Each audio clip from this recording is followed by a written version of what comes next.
Cek satu. Oke, assalamualaikum warahmatullahi wabarakatuh. Baik, selamat siang Pak Arya dan Pak Akhirul. Saya Ahmad Rizal Wijaya, saya dari Fakultas Ilmu Sosial dari Prodi Sejarah. Nah, di sini saya ingin menyampaikan beberapa pertanyaan.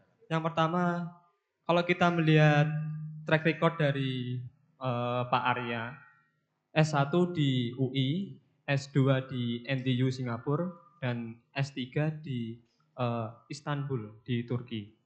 Nah, berdasarkan pengalaman akademis dari Mas Arya selama menempuh perkuliahan dari S1 sampai S3, kira-kira bagaimana penerapan pemerintahan terbuka dari berbagai negara di dunia, terutama negara-negara maju seperti di Singapura. Karena seperti kita lihat geopolitik saat ini, seperti di Filipina, Jepang, Nepal, dan mungkin beberapa bulan yang lalu di Malaysia juga, itu terjadi suatu fenomena di mana masyarakat tidak lagi eh, apa ya, mempercayakan pemerintah.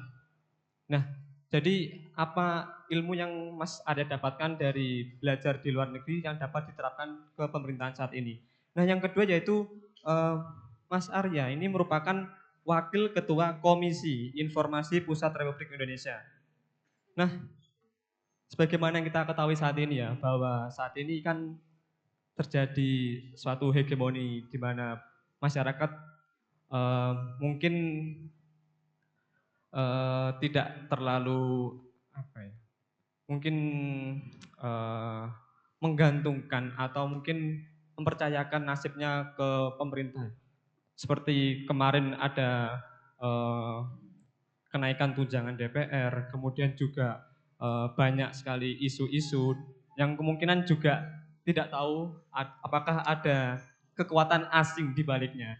Nah, kira-kira bagaimana pemerintah saat ini dapat mengembalikan kepercayaan maupun reputasi pemerintah di mata masyarakat? Seperti itu. Terima kasih. Terima kasih. Monggo kepada Bapak Arya untuk dipersilakan menjawab pertanyaan dari peserta. Makasih. Namanya siapa tadi Mas? Reza, angkatan berapa? 2022. Oke. Makasih Mas Reza ya. Kalau kita lihat praktek di negara-negara, saya nggak usah cerita tempat saya belajar ya. Mungkin nanti terlalu sempit jadinya. Saya buat studi itu untuk 30 negara soalnya. Nah, dari 30 negara itu kita menemukan 3 jenis pendekatan, approaches terhadap model pemerintahan terbuka. Pendekatan pertama itu model cautious focus approach, pendekatan yang hati-hati. Misalnya contoh negara-negara yang kuat orientasi keamanannya. Biasanya ini negara-negara yang punya latar monarki. Ada monarki di Eropa misalnya seperti UK, dia punya undang-undang yang mengatur bagaimana perlakuan terhadap kerajaan gitu. Nah, memang secara teks dia punya undang-undang Crown Act gitu. Satu undang-undang yang mengatur bagaimana keluarga kerajaan di Inggris itu bisa diseret ke pengadilan ketika mereka terlibat dalam sebuah kasus. Tapi memang secara prakteknya itu akan sulit ditemui. Bagaimana ada keluarga kerajaan yang masuk ke ranah peradilan gitu Pak Dokter. Seperti tadi Pak Dokter sampaikan ada semacam paradoks-paradoks begitu. Antara yang tertulis di undang-undang dengan praktek. Itu karena tadi ada tubrukan-tubrukan terkait budaya. Saya balik membedah pikirannya beliau. Tadi beliau bedah buku saya balik bedah pikirannya beliau dan saya setuju. Memang ada budaya-budaya yang menyebabkan aktivitas itu tidak sesuai dengan undang-undang. Nah, ini ada di negara-negara yang menerapkan pendekatan open government secara cautious, hati-hati. Itu biasanya yang latar negara-negara monarki. Misalnya di negara-negara MENA, Middle East and North Africa, ya, yang kalau dari konteks Asia itu Asia Barat, negara-negara Arab itu kan banyak yang semi monarki konstitusional. Nah, yang kedua dari 3 pendekatan itu adalah pendekatan yang fokusnya ke crucial and transparent focus approach. Pendekatan yang fokus pada transparansi dan menganggap keterbukaan itu penting, hal yang krusial. Biasanya ini ada di negara-negara bangsa yang latarnya, kalau tadi ada kombinasi monarki, kalau ini yang latarnya itu demokrasi liberal. Makanya di tulisan saya mengambil perdebatan antara Popper dengan perdebatan pikiran, ya ini perdebatan imajiner karena dua orangnya udah beda jauh. Ya, dengan Aristotle, dengan Plato, dengan Hegel. Soal bagaimana Popper itu memperjuangkan demokrasi liberal. Bahwa dengan adanya sistem demokrasi liberal di sebuah negara, individual rights atau hak-hak individu itu lebih terjamin dan secara konsekuensional dia akan menjamin keterbukaan informasi gitu. Jadi tema pemerintahan terbuka itu lebih kuat biasanya di negara-negara demokrasi liberal yang menjamin hak-hak individual. Nah, ini biasanya ada di Eropa Barat. Tadi European Union 27 negara. Dia undang-undangnya udah dari tahun 1920-an, 1940-an paling lama, paling baru maksudnya. Di Kanada 1920-an udah ada, di Amerika Serikat juga udah panjang-panjang lah, secara konstitusi sudah banyak yang menjamin, terus kemudian diikuti dengan undang-undang turunannya. Ada beberapa acts yang mengikuti di negara-negara tersebut. Jadi di pendekatan yang kedua ini, crucial and transparent focus approach, itu lebih didukung oleh yang tadi Pak Dr. Akhirul sampaikan, budaya demokrasi liberal gitu. Yang ketiga, model negara atau pendekatan yang sifatnya chip and prompt focus approach. Pendekatan yang mengutamakan bahwa keterbukaan itu difokuskan pada layanannya. Layanannya harus mudah, cepat. Ini biasanya ada di negara-negara yang fungsi jasanya atau fungsi bisnisnya lebih kuat. Atau dia ada secara geografis posisinya sering menjadi transit. Contoh tadi Mas Reza sampaikan Singapura. Dia negara bisnis. Gitu, model pemerintahan terbuka yang memfokuskan keterbukaannya itu untuk keuntungan ekonomi. Karena secara size dia tidak dipandang begitu, tapi dia menjaga eksistensinya dengan keterbukaan informasi sektor bisnis. Terus juga Australia juga termasuk, ya. Australia kan dia posisinya di bawah, dia kalau mau bergaul juga agak jauh-jauh kemana-mana, tapi dia akhirnya mengutamakan keterbukaan informasi atau pemerintahan terbuka untuk sektor bisnis. Nah, jadi kalau bisa dibilang secara akademik, 3 pendekatan ini yang jadi pilihan bagi banyak negara bangsa. Apakah ada negara yang tidak menerapkan keterbukaan? Ya ada, negara yang betul-betul secara terbuka atau secara eksplisit menyatakan negaranya diktator, misalnya ada, misalnya Korea Utara udah jelas enggak. Atau misalnya ada negara seperti negara Iran begitu. Itu yang terang-terangan tidak menyatakan tidak terbuka, atau seperti Vatikan atau Saudi, itu yang benar-benar monarki penuh, itu biasanya mereka memilih untuk tidak apply tema-tema soal open government. Tapi kalau yang dia masih semi monarki konstitusional, dia pasti milih biasanya yang ke cautious, terus kemudian yang negara bisnis ngambilnya yang chip and prompt focus approach. Lalu negara-negara demokrasi itu biasanya crucial and transparent focus approach. Indonesia di mana? Indonesia biasanya apa-apa tuh diadopsi. Tapi kecenderungannya adalah kecenderungan yang crucial and Transparent focus approach. Kecenderungan kita itu transparan dan menganggap semua informasi itu harus dibuka. Ini kecenderungan dari sistem negaranya. Dan kita di Komisi Informasi Pusat menggunakan Undang-Undang 14 tahun 2008 yang memberikan ruang untuk itu, gitu kira-kira. Nah, yang kedua apa tadi, Mas Reza?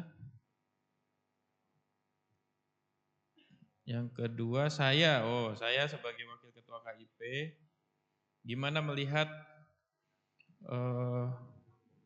permasalahan reputasi kepercayaan ya. Jadi ini kan sekarang kita ada trust issue antara masyarakat terhadap pemerintah.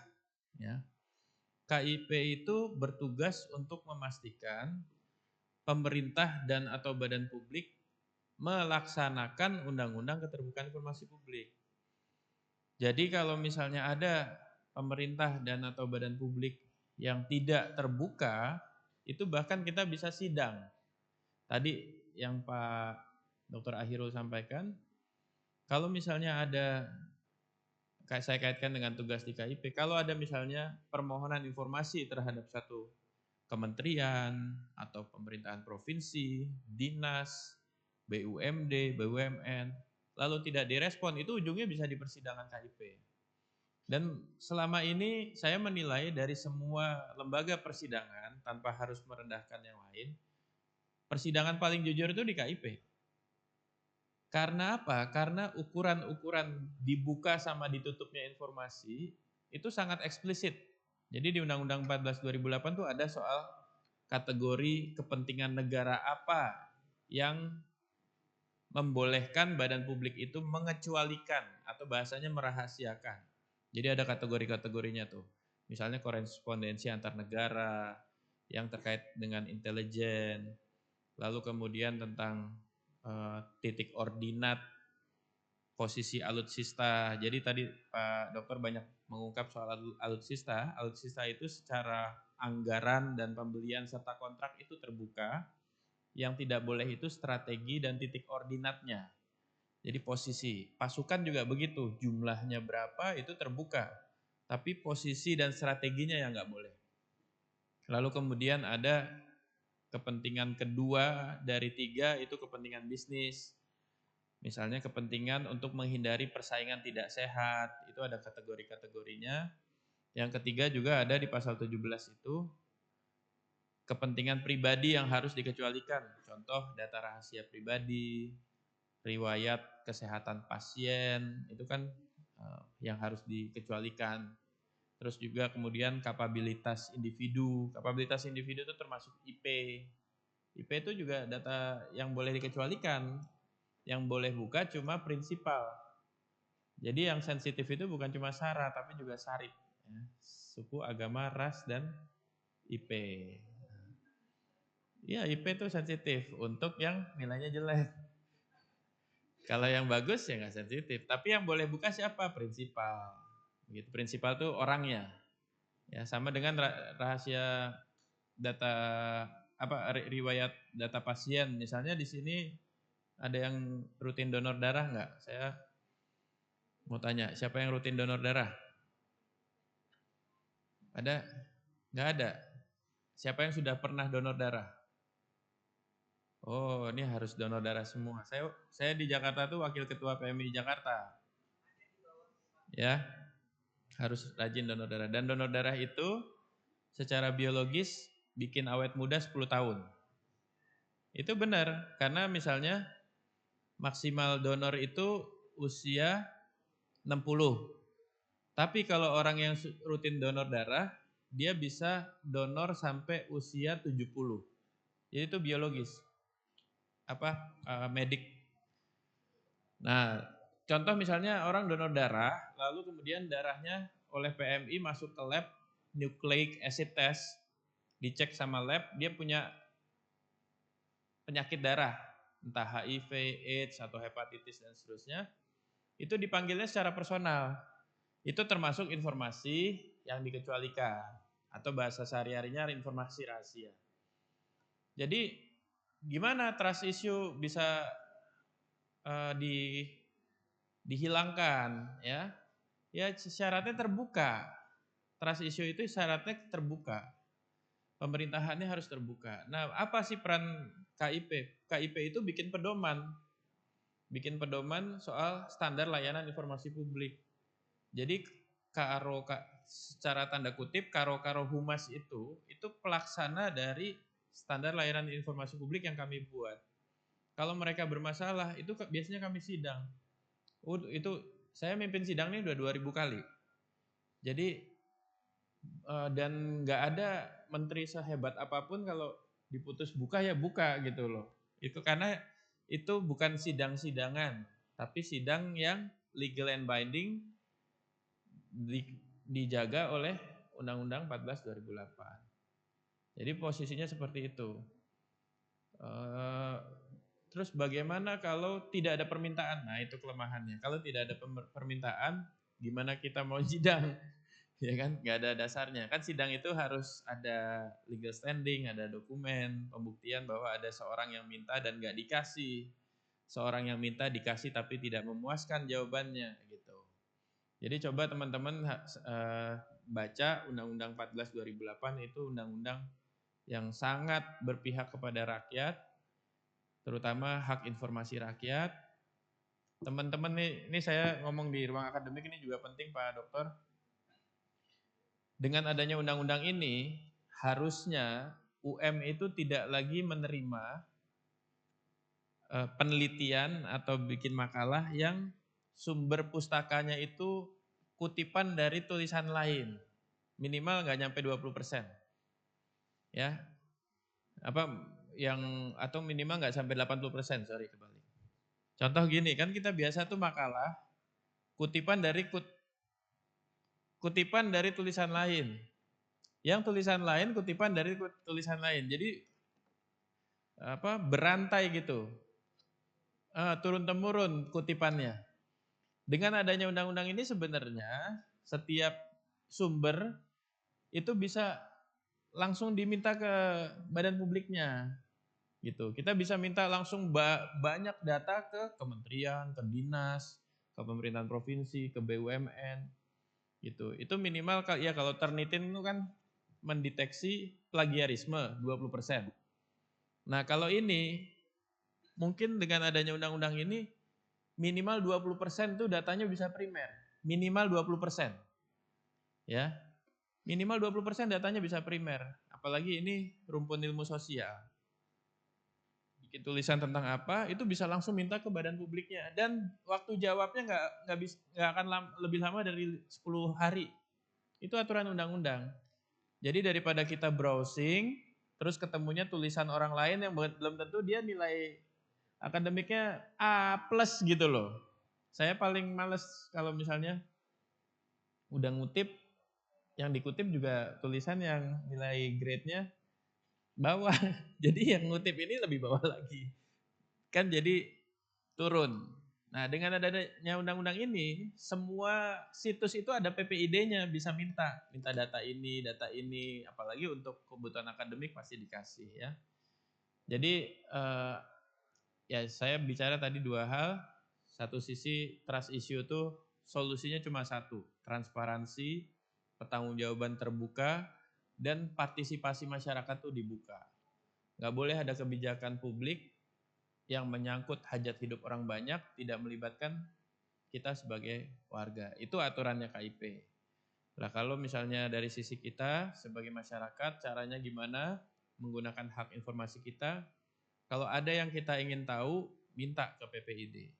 Kalau dalam konteks akademiknya, kalau ada yang butuh penelitian, penulisan makalah, akses langsung ke PPID biar data primernya naik.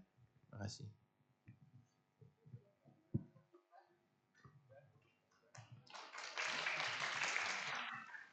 Terima kasih atas pertanyaan yang sangat menarik serta jawaban dan penjelasan dari penulis yang begitu mendalam. Diinformasikan juga kepada peserta bahwa bisa membeli buku menarik karya Pak Arya ini dengan seharga Rp55.000 dan boleh sekalian langsung hari ini juga detik ini untuk meminta tanda tangan dari Pak Arya.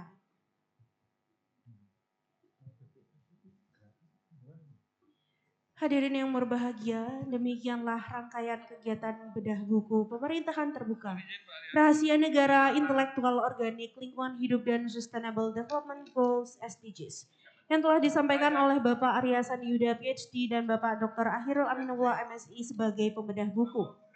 Terima kasih atas partisipasi yang sangat luar biasa dari seluruh peserta. Semoga kita semua senantiasa diberikan kesehatan dan semangat dalam beraktivitas. Sebelum acara kita tutup, izinkan kami menyampaikan informasi terkait sertifikat kegiatan pada hari ini. Sertifikat keikutsertaan dapat diunduh secara mandiri melalui tautan yang tersedia pada QR Code. Mewakili segenap pimpinan UPT Perpustakaan Universitas Negeri Malang dan panitia, kami memohon maaf yang sebesar-besarnya jika ada tutur kata maupun layanan kami yang berkenan di hati seluruh peserta kegiatan ini. Mari kita abadikan momen hari ini dengan sesi foto bersama.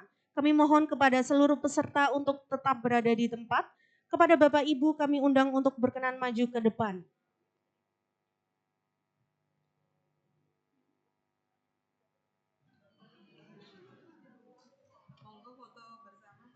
Kami cukupkan sekian. Wassalamualaikum warahmatullahi wabarakatuh. Sampai jumpa pada kegiatan bedah buku selanjutnya.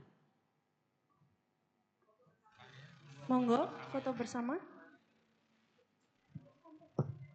Oke, teman-teman bisa berdiri ya. Teman-teman peserta bisa berdiri dan merapat ke area tengah. Oke, teman-teman silakan bisa berdiri dan merapat ke area tengah. Boleh, enggak apa-apa. Oh iya, ya. Kita foto dulu ya. Ya, oke.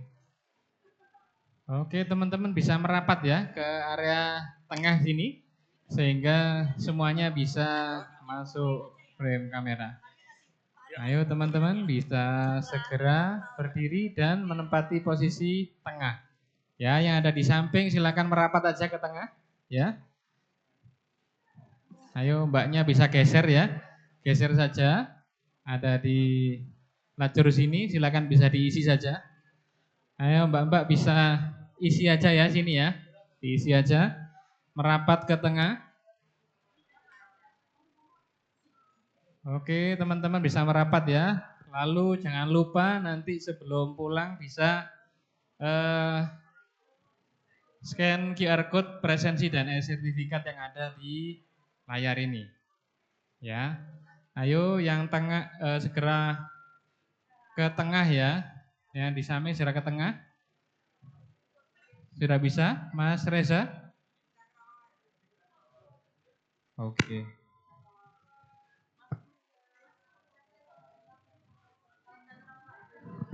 Oke, cakrawala ya teman-teman ya.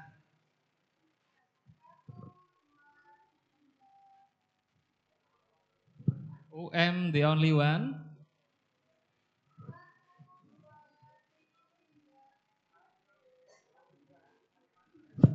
Satu lagi ya, literasi. Salam literasi seperti ini ya. Terakhir Bu Yuni ya.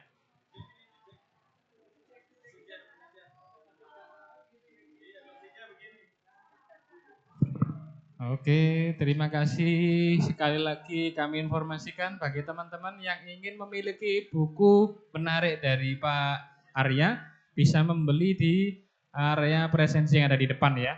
Dengan harga cukup terjangkau yaitu Rp55.000 saja. Nah, mumpung ada Pak Arya, jadi boleh juga misalnya minta tanda tangannya juga. Nah, sebenarnya masih ada 2 buku ya Bu Renzi ya, yang bisa dimiliki teman-teman. Sayang ini, apakah ada kuis dari Bu Renzi? Oke, bagi yang masih di sini pengen dapat bukunya gratis karena tadi kan buat 3 orang ya baru keambil 1, boleh ya jawab pertanyaan sambil santai aja kalau masih denger. Tadi disebutkan ada konsep negara panoptikon ya. Ada yang ngerti nggak maksudnya apa panoptikon ini? Ayo dicari. Tadi disebutkan, kenapa? Oh, oke. Siap-siap nanti dikirim. Oke, udah nggak ada yang tahu? Ya, oke. Silakan. Baik, terima kasih atas kesempatannya. Perkenalkan, nama saya Palupi Anggun dari Prodi Ilmu Komunikasi. Konsep negara panoptikon adalah negara yang pengawasannya itu konstan atau tidak terlihat, sehingga masyarakatnya bisa mengadopsi disiplin dari kepatuhan tanpa adanya penindasan seperti itu.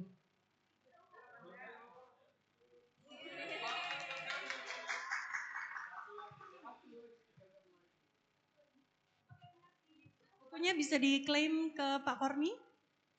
Satu lagi pertanyaan dari Bu Yuni, ada Bu?